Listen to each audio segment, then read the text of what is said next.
All right, New Testament readers, it is week 46, and I'm wearing a jacket and tie because we mean business this week. All right, we're going to finish Hebrews, chapters 9 to 13 this week.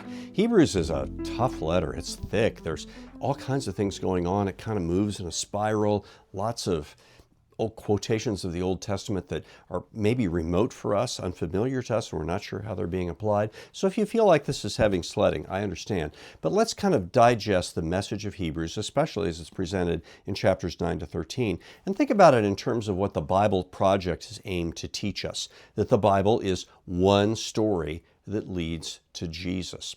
So we're really focused in chapter 9 on the way Jesus fulfills the tabernacle. God gives the tabernacle to Israel in the wilderness, and then it's succeeded by the temple as something that points back to Eden. It reminds us of the goodness of God's creation, but it also reminds us of human sinfulness, because this is the place where atonement is made for human sin. In that way, it directs us not just back, but it directs us up towards heaven. And in doing that, it also points us forward to Christ, the one who will really fulfill what the tabernacle is promising. And so, Christ is both priest and sacrifice for all. Once for all, he offers his own blood and carries it into the true holy place, which is in heaven. And by that, he restores us to fellowship with God and harmony with God's world and harmony with each other. And because Jesus and Jesus alone did that, and because he did it once for all, because he is the greatest in God's plan, he is the divine Son of God, there is no other way to God except through him. And that's why it's vital that we put our faith in him, even if we're accustomed to thinking, well, I'm part of Israel by God's covenant with Abraham. I don't really need to worry about that. So when you read in Hebrews 10, now, if you continue sinning, there's no longer a sacrifice for sin. That's not talking about the struggle that we have in overcoming the old life by the power of the Spirit to become like Christ.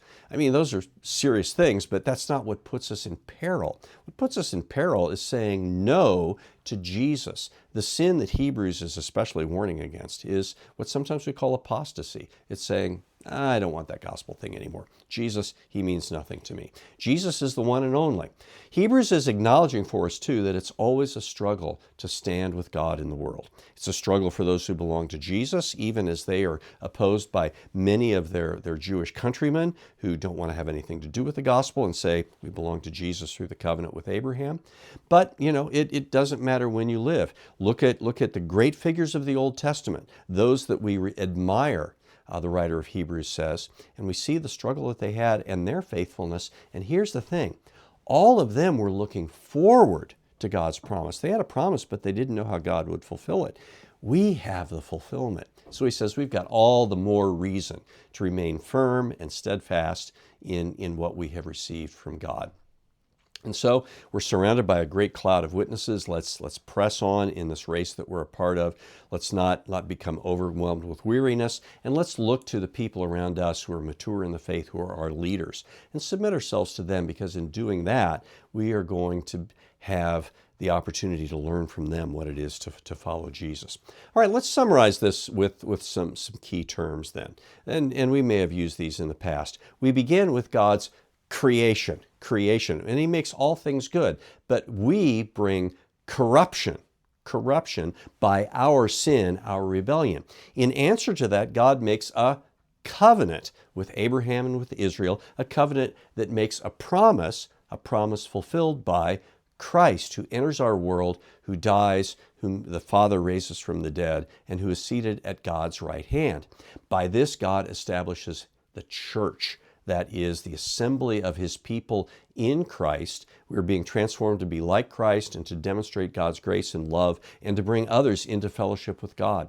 And in the future is completion, when Christ returns, when we are transformed and the dead are raised and God's perfect creation has been restored. Creation, corruption, covenant, Christ, church, completion. There's the story of the Bible in 6 acts beginning with C. That's summarized in Hebrews 9 to 13. Happy reading, New Testament readers. There's a lot of good stuff going on here.